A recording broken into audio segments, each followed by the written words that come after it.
She's the Queen's only daughter. To many, the princess who symbolises the best of the royal family.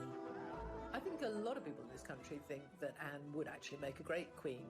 She'd have made a formidable monarch, without a doubt, because it is duty before self, and Anne is the personification of that. But as she turns 70, how well do we really know Anne? Well, I'm not totally useless. I was quite well educated, one way or another. How has her relationship with her family defined her? Princess Anne was the son that Prince Philip never had. She is very much in his image. And what is she really like? She doesn't tolerate fools. She can be snappy. She can reduce grown men to tears. How does it feel having a Buckingham Palace as your private property? I don't know, because it isn't. She doesn't care about being popular. She doesn't care about rubbing people up the wrong way. How's the Duke of Edinburgh this morning? Oh, dear. Do you know where I am? Same place as you. We reveal the truth behind her most memorable moments. From the dramatic... Good evening. There's been an assassination attempt on Princess Anne and Captain Mark Phillips. It was an extraordinary incident, and she handled it in the most extraordinary way. To the controversial. Divorce? Very mirror. Never been mentioned. These were love letters. There was something going on between the two of them. No, I have no comment to make on the news at all. We follow the highs and lows of an extraordinary life. She might not be about hugs and cuddles and compassion, but she is about duty and responsibility and hard work. She's still making headlines after 7 decades in the spotlight. But is she the best queen we never had? The Princess Royal.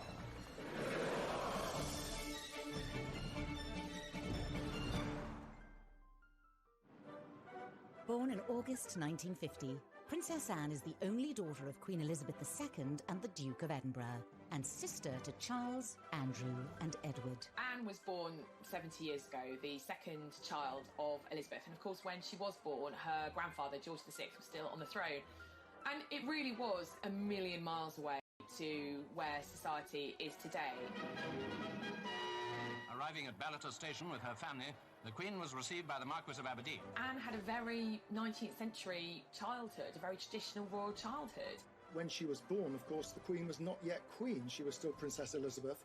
So Anne was not born at Buckingham Palace, as many people think, but actually at Clarence House, where the then Princess Elizabeth and Prince... Older and heir to the throne, it was Anne who was assertive from a young age. Anne's always been a tomboy. She's always been the one who goes out and climbs trees and is very courageous and very confident, very willing to explore the world and find her own way in the world. In a way, perhaps that Charles has been a little more timid, shyer, more sensitive character. Anne is absolutely a chip off the old block. As a child, even though she was a couple of years younger than the Prince of Wales, she was quite happy to take him on in any kind of physical rough and tumble, and she often came out on top. One person with a better insight into Anne than most is Katie Nicholl. She recently interviewed the princess to mark her 70th birthday. I think growing up with 3 brothers, it was inevitable that Anne was going to be pretty tough, pretty resilient. She had to learn from an early stage how to hold her own as a girl in the royal family, second born to Charles. And, I think there was a lot of competition between the siblings. So Anne was always going to have to stake out her own role in the royal family. The princess had to become independent from an early age. She was not even 3 years old when her mother became queen in 1952. You have to remember that Anne was the daughter of a working mum, which in those days was not that usual. And she had a very hard-working mum. Elizabeth was away a huge amount. I mean, Anne was tiny when her mum and dad went off for 6 months around the Commonwealth. So she and Charles were left not exactly to fend for themselves, but certainly they were largely brought up by nannies and governesses. Growing up, Princess Anne spent much of her time separated from her family. Anne had quite a solitary childhood in many ways because she had her brother Charles, and then there wasn't another sibling for a further 10 years, actually. So it was herself and Charles at home being educated at home until Charles went off to boarding school, and then there was just Anne. And she was left with her governess for, I think, the best part of 7 years. But it must have been a very strange existence. I think growing up as a young girl, Anne did have quite a different childhood to previous royal children. Initially, she was homeschooled, as all royal children were, but she was desperate to go to school. She wanted to get out, she wanted to discover life beyond the palace walls. You know, she had a brain, she wanted to go and learn. Up until this point, all British female royals had been homeschooled, but Anne broke the mould. She was the first princess to go off to ordinary school, if you like. Very posh school, very posh indeed. But she fitted in very well. I think she enjoyed life as a boarder at this school with other young girls to lark around with. Wasn't brilliantly academic, much more interested in sport, much more interested in horses, of course. She was an independent little girl from a very early age and, you know, to a degree, had to become quite a grown-up child quite quickly and that commitment to duty, you know, what she saw her mother do. She was the daughter of a working queen. I'm sure that has all contributed to the woman Anne grew up to be. But unlike her mother, the princess was never destined to be queen.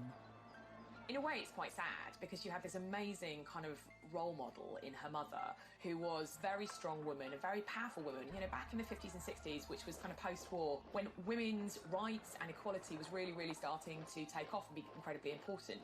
And her mother was a great role model. And in some ways, it's a shame that Anne wasn't born first. But even if she had have been first, the rules back then, the law of primogeniture back then meant that any boy, any son born to a monarch would always take precedence over his sister. Because of the rule of primogeniture at the time, Anne's brothers all overtook her in the order of succession. When she was born, she was third in line to the throne after her brother and her mother. Grandfather was then still the king. And then when Princess Elizabeth ascended to the throne, Anne obviously moved up, and for many years she was number 2 to Charles. But obviously things changed when the Queen had that second burst of motherhood with the arrival of Prince Andrew in 1960, and then 4 years later Prince Edward in 64. Anne moved down below her brothers. That was the system then. A lot of people have never been very comfortable with it, but that's how it was. And I think Anne accepted it. Princess Anne discovered that there were advantages to not being the heir. She knew that she was never destined to be queen, and it meant that she was spared a lot of the upbringing that her brothers had to go through. She was allowed a little more freedom. She was able to do what she wanted to do, wear the kind of clothes she wanted to do, see who she wanted to see. It was a degree of freedom, encouraged, I have to say, in part by her parents. Throughout her life, the princess has continued to be pushed further away from the throne. So she's now 14th in line to the throne. She slipped down behind her brothers, Edward and Andrew, their children, and then, of course, the children of Princes William and Harry. So she is currently 14th in line to the throne and therefore very unlikely to ever become queen herself. I think playing second fiddle to Charles and then being leapfrogged in line to the throne by, of course, Andrew and then Edward, and subsequently pushed further down the line of succession, I think Anne very much wanted to create a role for herself within the royal family and to break free, particularly of Charles's shadow. She may have fallen down the line of succession, but many believe Anne is number 1 in her father's eyes. Well, it's long been rumoured that, you know, the Queen's favourite son was always Andrew, and being the only daughter, so very possibly there was some favouritism from Philip to his daughter, and I think she's always looked up to her father. We know that Charles found it difficult being the eldest son, found it difficult being Prince Philip's son, but there wasn't quite the same pressure on Anne. As she grew older, Anne's similarities to her father brought them ever closer. I've always thought that Princess Anne was the son that Prince Philip never had. She is very much in his image, and I think that is what he wanted Charles to be. And Charles was a very sensitive child who grew into a sensitive man who is emotional. Anne is none of those things. Anne is very straightforward, very blunt, calls a spade, but is also very funny. And her father is very funny. And I think they have absolutely the same sense of humour. Does the press really annoy you? Yes, I think yes, I think it does. I think it wouldn't really be doing its job if it wasn't. Both of them can be quite grumpy, both quite difficult. Both of them shoot from the hip, both of them say what they think, both of them are kind of keep calm, keep buggering on, and both of them have a really strong work ethic. Anne's early work ethic would stand her in good stead for her royal future, but would her strong character lose her favour? And how did she upset America as a teenager? She looked at the time as though she didn't want to be there, they said. She refused to answer anyone's questions, snappily saying, "I don't give interviews." She doesn't tolerate fools. She can be snappy. She can reduce grown men to tears.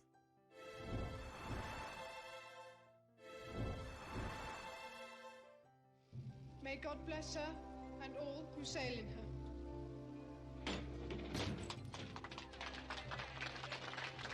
Princess Anne's incredible work ethic was evident from a young age. In 1968, aged just 18, she became a working royal. I think she's always had a sense of commitment from a very early stage in her life, and after school she decided that rather than go to university, she wanted to start working and becoming a full-time working royal, and that's exactly what she did. Anne didn't see the point of any further education. She'd had quite enough by the time she was 18, and said that she thought university was a very overrated pastime. She probably wouldn't have got in anyway because she didn't do brilliant in her exams. I decided, after my limited school career, not to go to university. Contrary to some reports, not because I couldn't go to university, but I didn't actually want to go to university. When the Queen and Philip went to Australia in 1970, Anne wasn't even 20, she was still only 19. She accompanied them, and it was the birth of what has become a real royal staple, the royal walkabout. There had never been a walkabout before, but such was the interest in the young teenage Princess Anne, and she was a very an attractive teenager. The crowds turned out in their thousands. The princess has devoted a large part of her life to official engagements and is often referred to as the hardest working royal. She always has been one of, if not the most hard-working member of the royal family. I mean, she will carry out 4 or 5 engagements in one day. She could be in Scotland in the morning, London in the evening, and she will be very well briefed on every engagement and extremely professional. She's admitted she's a workaholic. Anne is very no-nonsense, and she takes that approach to her work. She regularly tops the best-selling list in terms of the highest number of engagements. I think on an average year, she does anything from 350 to at most 500 engagements, both domestically in the UK and abroad. It's a huge workload. I remember Kevin MacLeod, who was the Canadian Secretary to the Queen, said of Anne in 2014, her credo, her belief is, keep me busy, I'm here to work, I'm here to do good things, I'm here to meet as many people as possible. Anne may work hard behind the scenes, but for many years this has been eclipsed in the media, all due to her troublesome relationship with the press. This was apparent from her first visit to the United States in 1970, when the princess was just 19. One of her first foreign trips was to America, where she and Charles went together, and she was not very well received there at all. She went to the White House to visit Nixon when he was president, and there was a lot of negative press because she seemed to be so sulky. She looked at the time as though she didn't want to be there, they said. She refused to answer anyone's questions, snappily saying, "I don't give interviews." She was very ungracious. It was very much noted that Anne didn't seem to have the friendly, soft, smiling face. She was wound up being dubbed Princess Sourpuss. The Americans said, why did she bother to come? It's quite clear she doesn't want to be here. So that was the beginning, actually, of pretty much a lifetime of often negative headlines for the princess. This early trip set a pattern for Anne's relationship with the media. There are probably members of the press, photographers particularly, who have perhaps been on the receiving end of Anne's shortness, shall we say. She can have a quick temper and not worry about a press pack there to capture every moment. And some of those moments were certainly unexpected. In 1969, while visiting troops in Germany, the world saw another side to the princess. We were kind of all knocked out when she was 19 and she went to Germany on a job. And we were getting pictures back of her. She is the holder of a heavy goods vehicle licence, and we saw her driving a 52-ton Chieftain tank. Astonishing. She also, on that same trip, she fired a submachine gun from the hip and got 8 bullseyes. And I think there would be lots of men looking at her in abject terror. Here she was, a young woman, and she was capable of doing all of this. Despite Anne's refusal to play the media's game, she was working hard to support the Queen. Those in the know even regard the princess as the royal family's secret weapon. And I think Anne has always realised her power, her soft diplomacy, the ability to help, the ability for the royal family to reach areas that, traditionally prime ministers can't. The royal family is a constant, they are always there.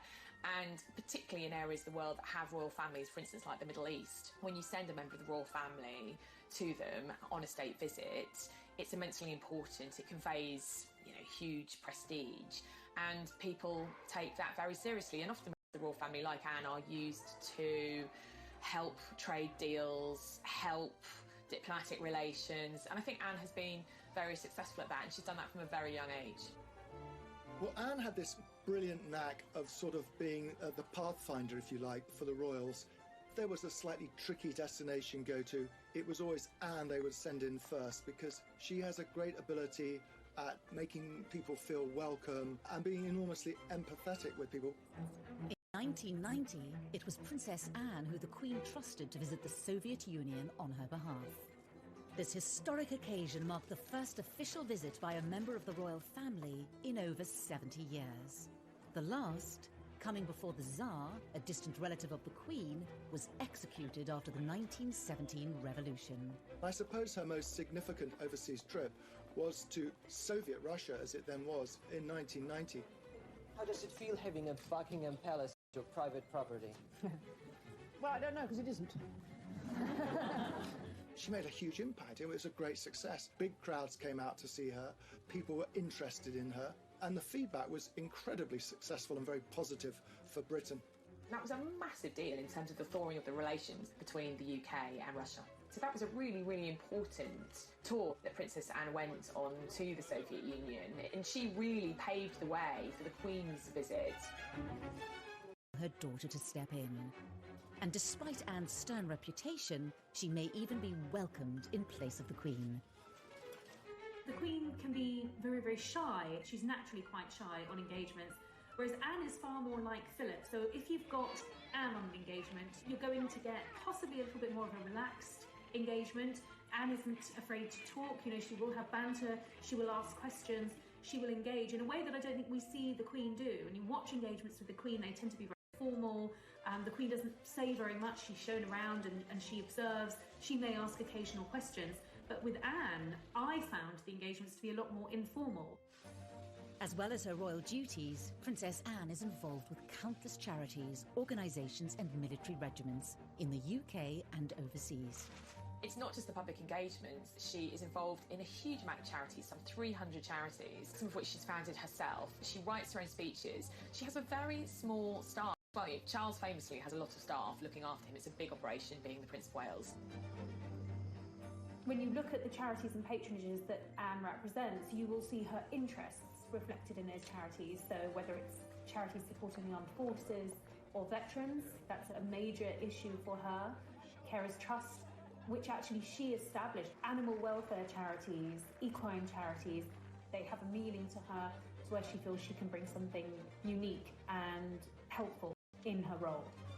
She's never seen the point in being just a nominal head of an organisation, which is why she works so phenomenally hard. It would be almost impossible to go and visit every single charity and organisation she's involved with every year, but she does her damnedest to do so.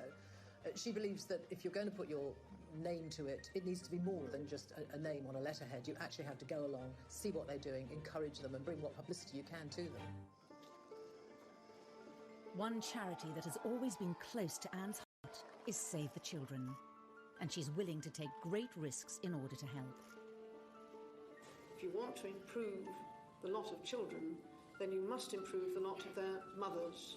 If there is a fundamental baseline for the Save the Children Fund's work, it is working with mothers and getting mothers to be able to take a much greater part in their children's lives and in the lives of the community in which they live.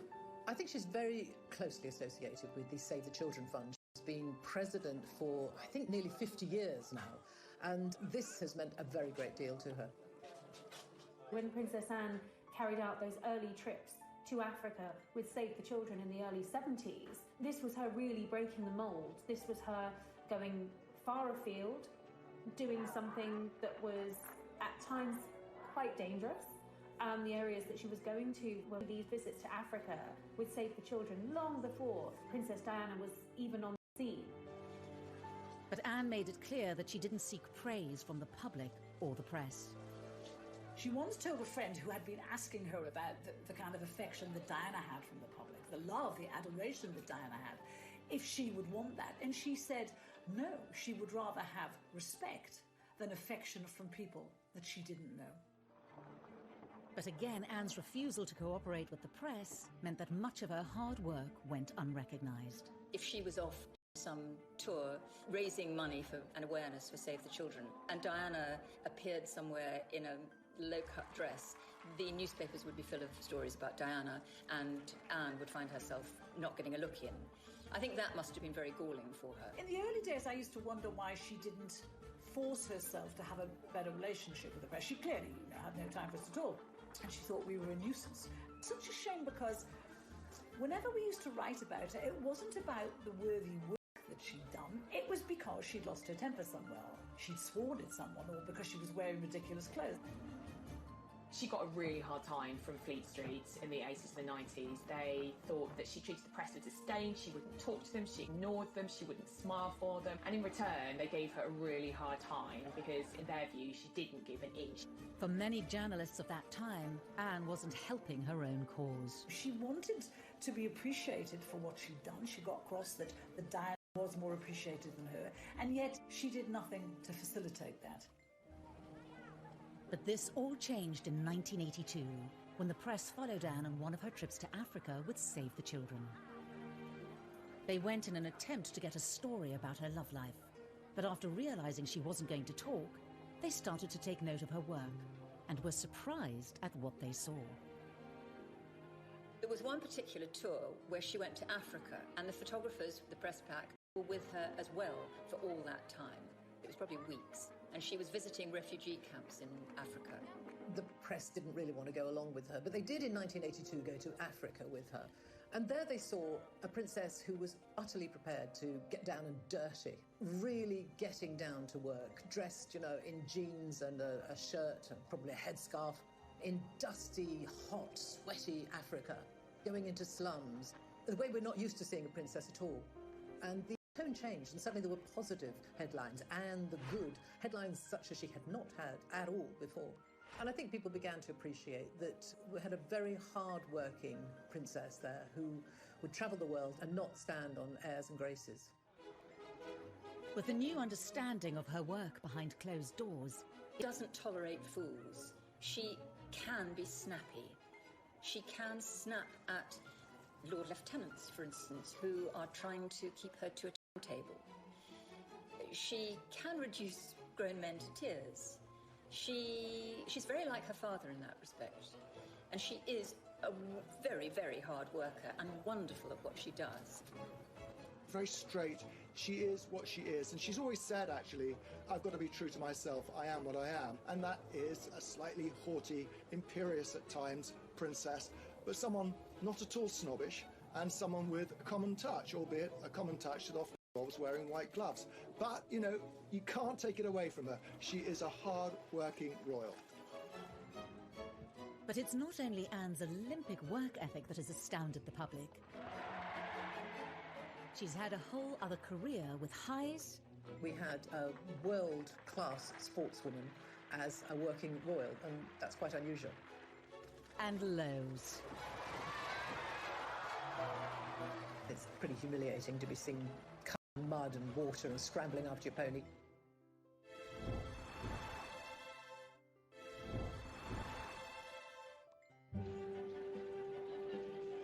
Anne might have been hard-working when it came to royal duties, but it wasn't the only thing she dedicated her energy to. She was a senior royal, but she was also having a second career, effectively running parallel at the same time. Breaking with tradition, she chose to also pursue a riding career alongside royal duties. It's really very impressive that Anne was able to juggle her equestrian career as a very successful horse rider and carry out all her duties as a senior royal. Anne's lifelong passion for horses started from a young age. She probably sat on a horse before she could walk. She's utterly horse mad. Her father once said of her, if it doesn't fart or eat hay, Anne's not interested. And I think that's almost right. Horses have given her an escapism. Not only did they enable her to embark on a career outside of her role within the royal family, they provided daily escapism. I think nothing makes Anne happier than riding out, being in the paddock, being around horses.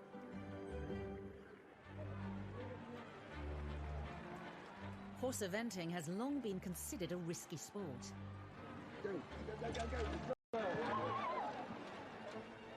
And Anne's royal title did not give her any immunity to the dangers. Anne narrowly escaped serious injury following a bad fall whilst competing in Dorset. Off the ground, and the horse came over on top and rolled on top. She was unconscious when I got there.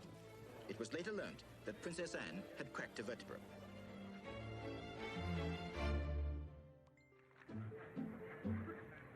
Growing success in her equestrian pursuits led to an increased level of press interest in Anne, much to the dismay of the young princess.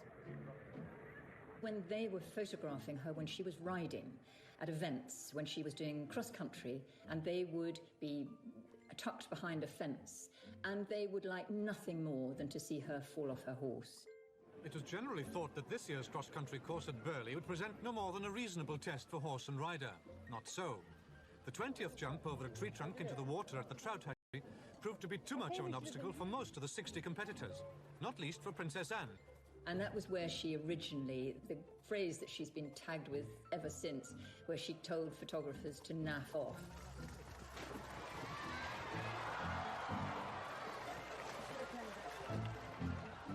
Anna's always spoken her mind, and she can be quite abrupt. It wasn't really naff off. Her language can be quite fruity. She hated the intrusion of the press, as she saw it, when she was trying to concentrate on riding. I mean, it's pretty humiliating to be seen covered in mud and water and scrambling after your pony. But she'd always get back on straight away, even after some of the worst tumbles. Anne's stoic attitude, however, won her admiration. If she fell off her horse, she was going to get back up and get back on that horse and prove that she could take the next jump. And I think that is a metaphor really for how she has approached her royal life, with steely determination and resolute commitment. The inevitable falls captured by an eager press corps did nothing to detract from Anne's formidable talent. In 1971, at the European Horse Trial Championships, the 21-year-old princess wowed the equestrian world. 1971 was one of her great equestrian years, I suppose. She competed in the three-day event, the European Championships, and she won. That was absolutely fantastic for her.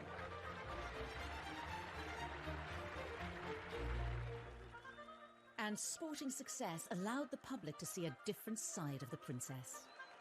She was voted the BBC's Sports Personality of the Year, which is always one of the greatest accolades you can have as an athlete, as a sports person. So there, in front of hundreds of other top people in their sports, she was fated as the top woman.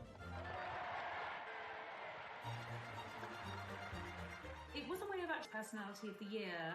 Probably, in many ways, made Anne more relatable to the British public than she ever had been. Princess Anne's riding career reached its peak when in 1976, Anne was chosen to represent her country on the biggest sporting stage possible. Anne took part in the 1956 Olympics in Montreal as a member of the British team, riding the Queen's horse, Goodwill, in the eventing category. Competing in the Olympics, which I suppose was the biggest moment of her equestrian career, didn't go absolutely brilliantly, unfortunately. It was a team event and we didn't win, didn't even get a medal, but they were there and they did compete. This was the first time ever that a member of the royal family competed in the Olympic Games, and it was a huge achievement. She earned a great deal of praise and admiration, both in the world of sport, but generally, nationally. We had a world-class sportswoman as a working royal, and that's quite unusual. Anne's achievements earned her the presidency of the British Olympic Association and a lifelong involvement. I think one of Anne's greatest successes in terms of British sporting history was bringing the Olympic Games to London in 2012. The Princess Royal led the well-known delegation, carefully carrying the flame inside a miner's lamp. Sebastian Coe has said that we actually owe her a bigger debt than most of us realise for having secured the London Olympics in 2012. Once again, she showed this character. If she believes in something and she takes it on, she will give 100% and more.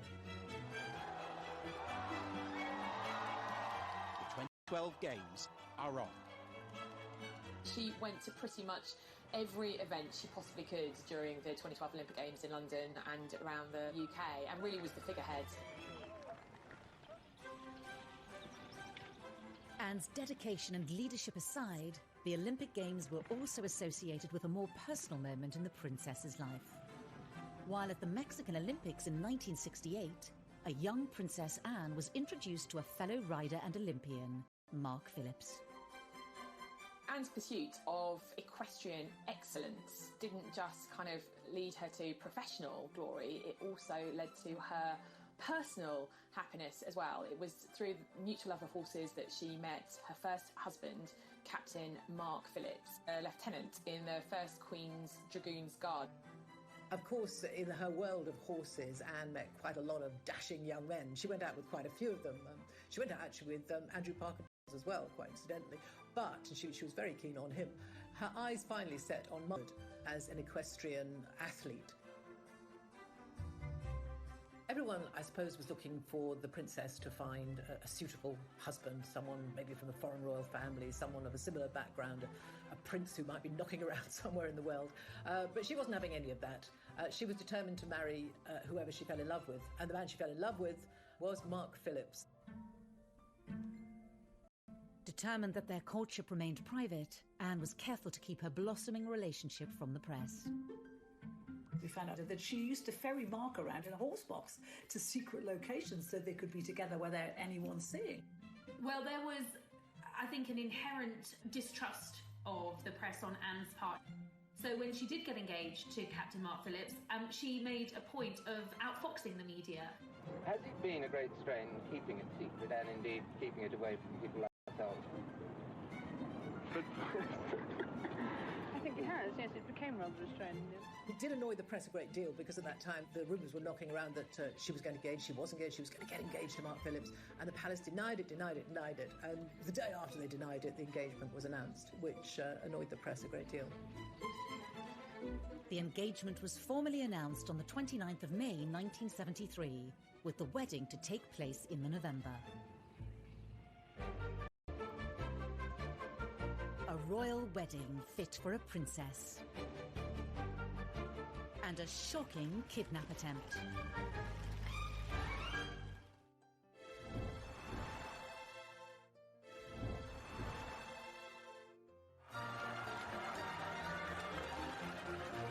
In November 1973, Princess Anne married Mark Phillips with all the pomp and ceremony of a royal wedding.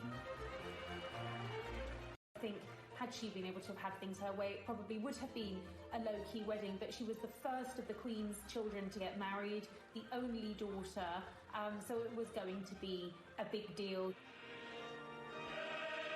There we can see groom Captain Mark Phillips. Even though it was November, like her mother's wedding, almost 50,000 people lined the streets to watch her go to Westminster Abbey.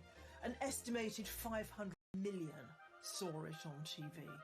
A royal wedding has always cheered people up, and in this, as in everything else, Princess Anne, when pushed, delivered.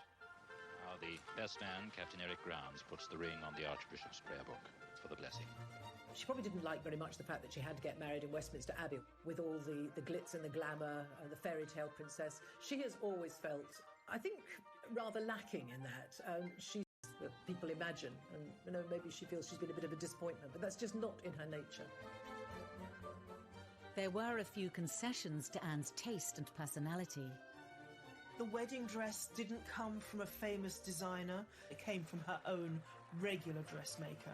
And the cake was made by the Army Catering Corps.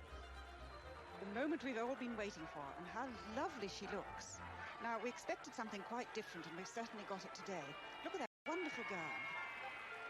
The dress was very simple, very demure. The bouquet was very demure. It was all pretty low-key, and I think that was very much Anne's choice and very reflective of how she wanted things handled. She's not one who is comfortable in the spotlight, particularly when it's on her personal life. The bit I love about the wedding dress, it was this beautiful medieval-looking dress cut from one piece of fabric, apparently. But none of us could see it. But on the shoulders, apparently, there were little epaulettes, just sketched in pearls, a kind of gesture to a uniform. Even Princess Anne couldn't go down the aisle on her father's arm in uniform, but she got as close as she could. So, the bride and groom come out, and you can hear the welcome from the crowd. Tradition has it that the Queen often bestows new additions to the royal family with a title upon their marriage. It was in the Queen's gift to bestow an earldom on Captain Mark Phillips, who was a commoner. He refused that title, and very much with Anne's blessing. And I think from the outset they were determined to live as normal, private lives as possible.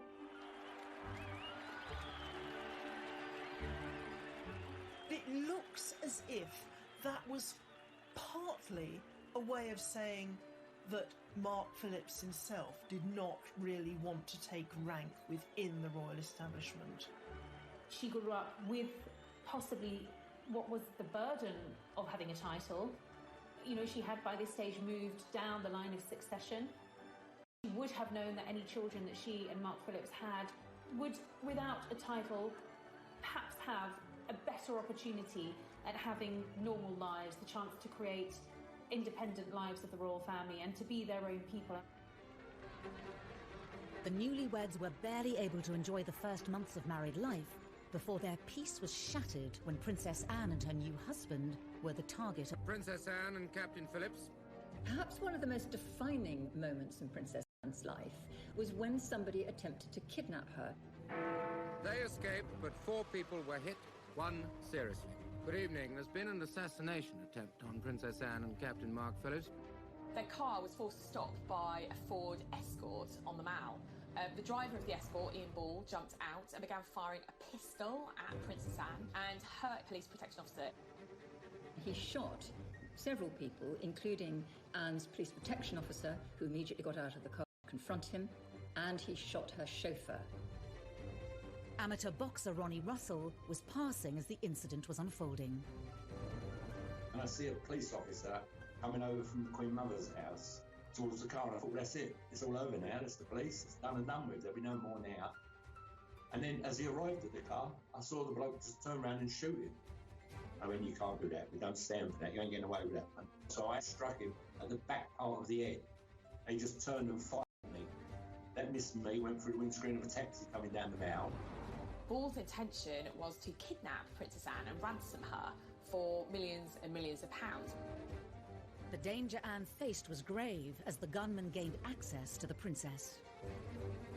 The window's all smashed in. There's a gun on the floor. He's got another gun in his hand. He's got Princess Anne by the arm, pointing the gun at her head. And he's saying, come on, Anne, you've got to come. You know you've got to come. When the kidnapper tried to make her get out of the car, she said, not bloody likely. This was no damsel in distress. She refused to get out of the car before ball and told him that she was absolutely not going to do what he said. She said it later, talking about this, that she was scrupulously polite, but she was not going to do what he said. Well, then they had a tug of war going on, and I could see that she was breaking the grip with him. I leant into the car. I said, "Come this way, Anne, you'll be safe." I got by the forearms, held him out the car in front of me, and I said, "Now we're going to walk away, and it's going to have to go through me to get you." At that point, he has run round behind me. Mark Phillips has seen that, dragged her back into the car. So when I've turned round, he's there now. He's like as far away from me as you are, and he's standing with a gun pointing at me. And I thought, well, it's your turn or my turn. And then I hit him very, very hard. Thankfully, the incident was brought under control by the arrival of the police on the scene. It was an extraordinary incident, and she handled it in the most extraordinary way. And the next day, she was back on duty, working as if nothing had happened. Just the same kind of attitude as if she'd just fallen off a horse, that he'd been terrified. That gives you some insight into the princess's pretty tough, steely and unflappable nature. And even when she's being threatened and at gunpoint, she doesn't actually lose her cool. It's another way in which she almost echoes her mother, because with her mother there had been that apparently shot fired at her at the Trooping the Colours ceremony, and the Queen just steadied her horse Burma and went on. And in much the same way, Princess Anne kept on trucking. Later on, her father, the Duke of Edinburgh, said that if the kidnapper had got away with Princess Anne, poor him, she'd have really made him sorry for it. And I think we all like that about Princess Anne. Following the foiled kidnap attempt, the royal couple went back to life as normal. Princess Anne and Captain Mark Phillips welcomed their first child, Peter, in 1977, followed by their daughter Zara in 1981. Both children were raised without royal titles and away from the royal spotlight. Zara has said on many occasions that not having a title gave her enormous freedom. That's what Anne wanted. She wanted her daughter to be a normal teenager and to get into the kind of scrapes the teenager did. And Zara absolutely has gone her own way. Peter and Zara are incredibly down to earth. You know, they don't even speak in the same way as many senior royals. You know, there's nothing pompous about them at all. I think they're great young people. Princess Anne's vision for her children was to pay off when in 2012 she awarded her own daughter a silver medal at the London Olympics. Princess Anne's insistence that her children be shielded from the demands of a royal title was a position not shared by all her siblings. Andrew rather pompously has insisted on full status for his girls, who are both princesses, and Edward's children too do have titles. So she's very different on that. Andrew has always felt that his girls should be senior members of the royal family, be treated as such, and have titles to go along with that. I think this shows a difference in attitude between the siblings. Anne is a no-nonsense, get-on-with-it sort of woman. She is royal, she has the titles, and she does the work. But she's not someone who takes herself too seriously. Andrew, her brother, I think, feels very entitled. He wants the adulation. And I don't think she does. Prescient decision. We know that Prince Charles wants the future ahead to be a slimmed-down royal family. Not too many extraneous members of the monarchy. But Princess Anne was there decades before him. Anne may have been notoriously private, but eventually details of her private life did spill out into the open. Rumours swirled of issues within Anne's marriage. Never been mentioned by anybody. And leaked letters suggested a third party's involvement. No, I have no comment to make on the news at all.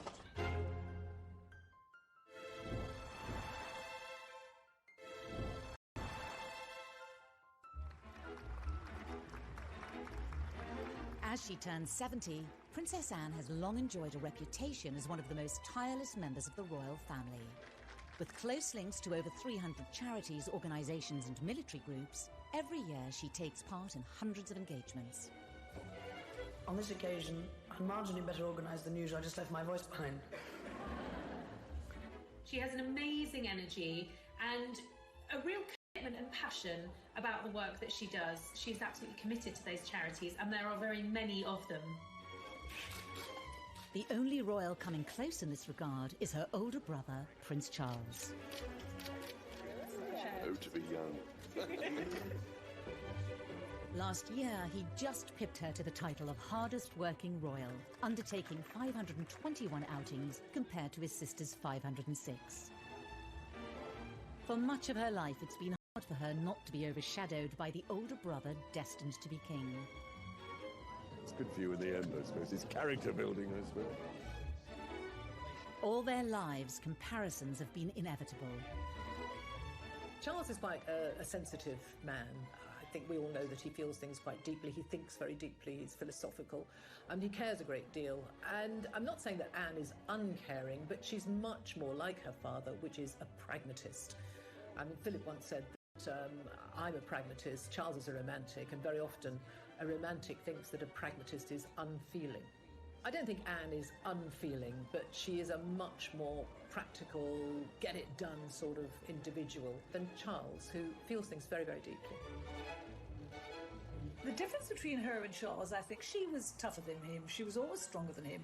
In fact, someone once said, you know, she's the king we never had.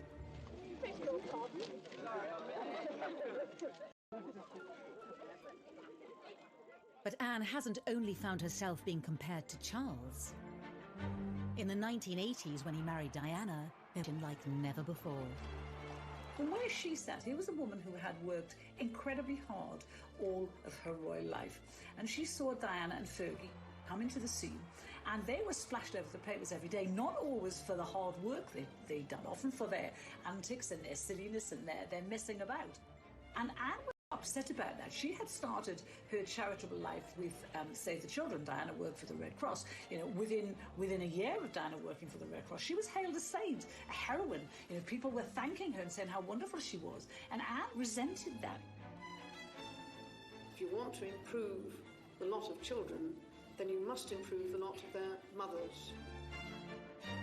When Diana started her charity work, it was her hands-on approach that caught the eye and was in stark contrast to that of her sister-in-law.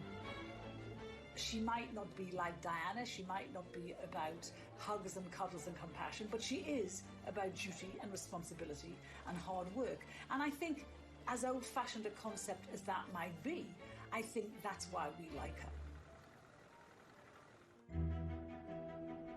It wasn't just in this area that the likes of Diana overshadowed Anne. Amidst all the royal scandals involving her siblings and their partners, Anne emerged untainted. And yet she's not without her own misdemeanors. She received her first speeding fine when she was 20, and she's gone on to get several more. She was even banned from driving for a month in 1990. It's also often forgotten that Anne remains the only senior royal to have a criminal record. In 2002, she pleaded guilty to charges that her dog Dorothy, an English Bull Terrier, bit children in a park. Convicted under the Dangerous Dogs Act, she was fined £500.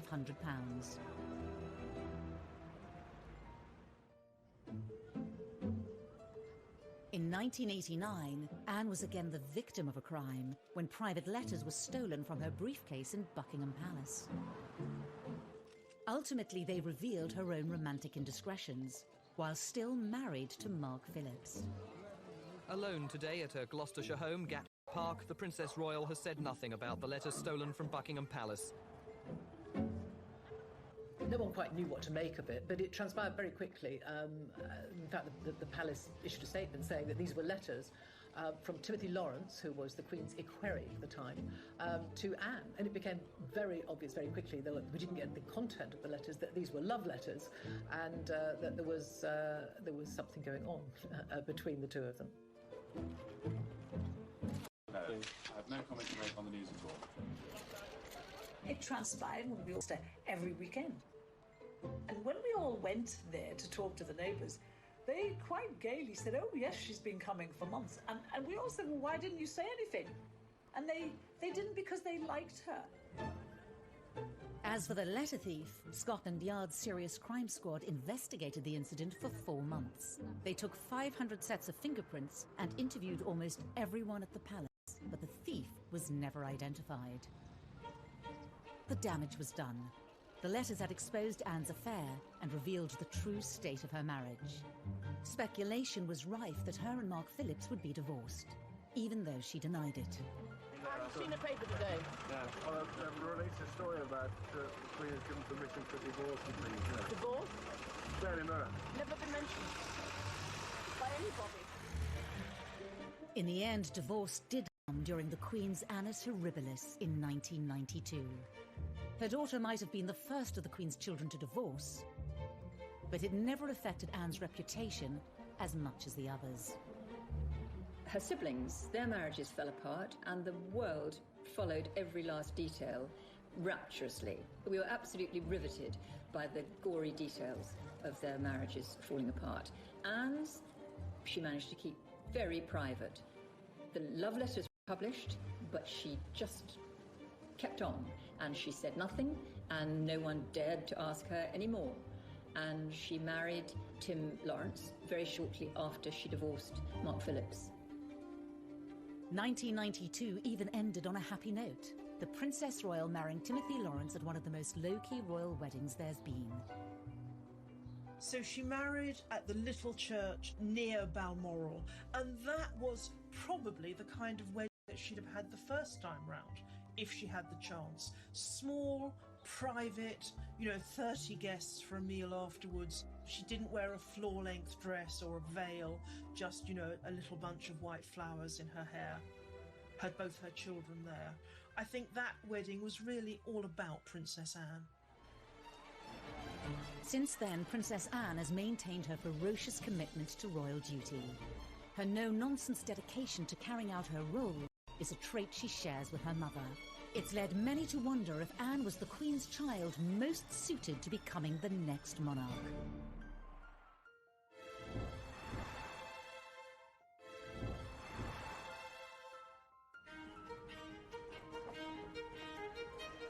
At 70, Princess Anne is as energetic in her commitment to the royal family as ever. In March 2020, she was at Paddington Station to unveil a train named after the Here, wearing this uniform, which is one of the only things I share with Odette, to represent First Aid Nursing Yeomanry. I think Princess Anne is a great ambassador for the United Kingdom. I think we've all come to feel that she reflects a lot of what is best about British royalty. The naming of this intercity express train. To many, Anne has all the qualities needed to have been a great queen. When you think of Princess Anne, I think people do think of someone who's incredibly hardworking, who's very committed, and a woman who, frankly, had she ever become queen, I think most people are quite unanimous that they think she would have been incredibly good at the job. She has all the qualities, the main one being the sense of duty. The one thing that makes the Queen stand out is her enduring sense of duty to the people of this country. And I think Anne absolutely has that. Although to others, her abrupt, straight-talking manner, similar to her father's, would not be ideal. I don't think her temperament is right for the role. Possibly she would have been different if she'd known that she was the heir, and maybe she would have controlled her outbursts. But I doubt. I think she is very like her father. And her father has been a great consort all these years and added a great deal of colour to the royal family, and we've been able to laugh at some of his jokes, but I think it's a very good thing that it was the Queen who's actually been in charge. I think that keep calm, carry on persona and that hard-working persona would suit her very well as a monarch. But actually, I think the real Achilles heel for Anne is that she doesn't play the game. She doesn't care about being popular. She doesn't care about rubbing people up the wrong way. And as a monarch, you can't have someone shooting from the hip and saying what they think. That veneer, even if it is just a veneer of inscrutability, is so important. I think a lot of people in this country think that Anne would actually make a great queen. But personally, I think that we need someone who is a little less steeped in tradition. I mean, Anne herself has said that she doesn't see any point in changing things for the sake of change. If things work, then leave them the way they are. And that makes things rather stuffy, in my view, too stuck in the established way of doing things. So I think we need a moderniser, and I think to a great extent Charles will be, and William certainly will be. For many, though, as the royal family has modernised and certain popularity increase in recent years. As the carefully choreographed media profiles of some of the younger royals have fractured, Anne, for all her faults, is still going strong. She really is kind of the unsung hero, I think, of the royal family. She just gets on with it, opening factories, visiting supermarkets, supporting charities. She doesn't get much media coverage anymore, and that's exactly how she likes it. Throughout it all, Princess Anne has remained fiercely devoted to the monarchy and her parents. A rare chance for them to talk about each other in their understated way came at Anne's 50th birthday party in 2000. Really thanks to their example, their advice and their help that you're all here tonight. They're very proud of her, and that's all Anne's ever needed, approval from them. She doesn't need it from anybody else, and that's why she can be so rude to people. She doesn't care what they think of her. I think the only two people in the world she cares about, who think about, is the Queen and Prince Philip. I have been touched by the warmth of the appreciation that all these many friends and colleagues feel for your energy and dedication.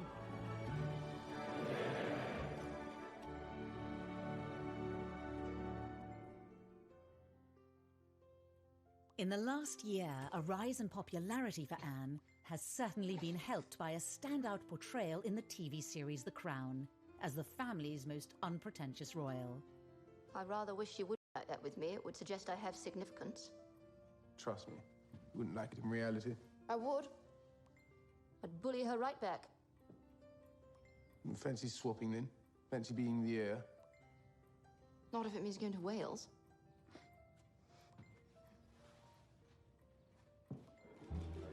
Also being seen sharing a laugh with world leaders as they appear to talk about Donald Trump.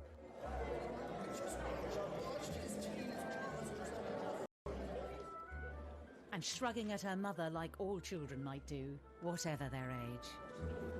I think actually as she's got older, those kinds of moments now, those bits of her personality make her more popular with the general public.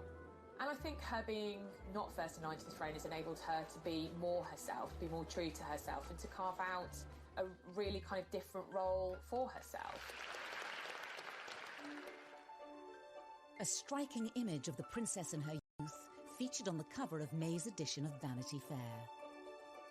And in a revealing interview to mark her 70th birthday, she said it's about serving, and credited her parents for influencing her work ethic.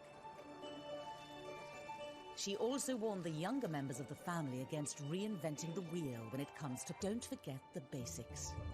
Something she says she intends to do for many more years to come.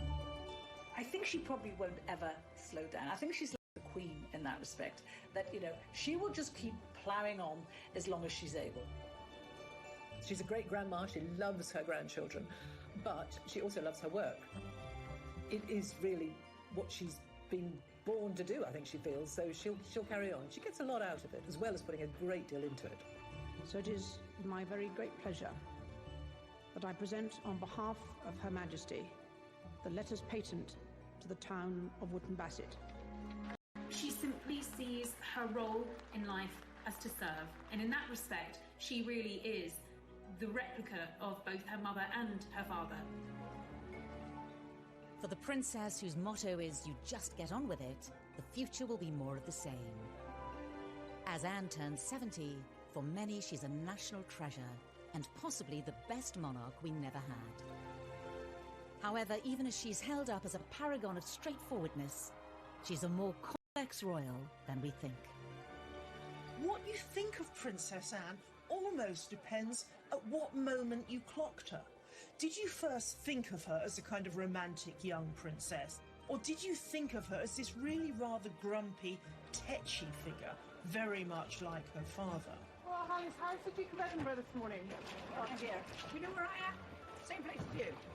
Or if you're only really thinking about her now, maybe the wheel has turned full circle, and you are thinking of her as someone who represents the best of the old-style monarchy, but in another, she was quite forward-thinking, not giving her children titles, making a life for herself outside of royalty, way before anybody else.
She's the Queen's only daughter.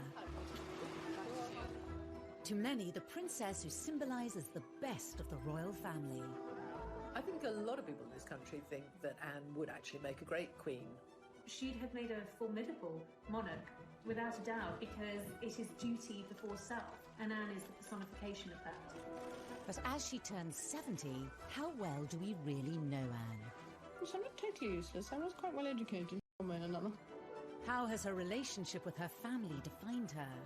Princess Anne was the son that Prince Philip never had. She is very much in his image. And what is she really like? She doesn't tolerate fools. She can be snappy. She can reduce grown men to tears. How does it feel having a Buckingham Palace as your private property? I don't know, because it isn't. She doesn't care about being popular. She doesn't care about rubbing people up the wrong way. How's the Duke of Edinburgh this morning?